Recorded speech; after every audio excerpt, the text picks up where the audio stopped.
Kamusta kayo mga kaibigan? Balikan po natin ang mga lumang awitin. Akin ka.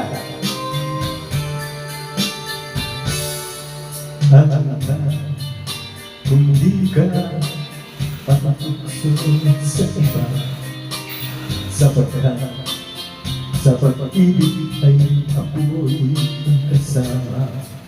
Akin ka kung di ka paakit sa iba, sana ay maging tapat ka.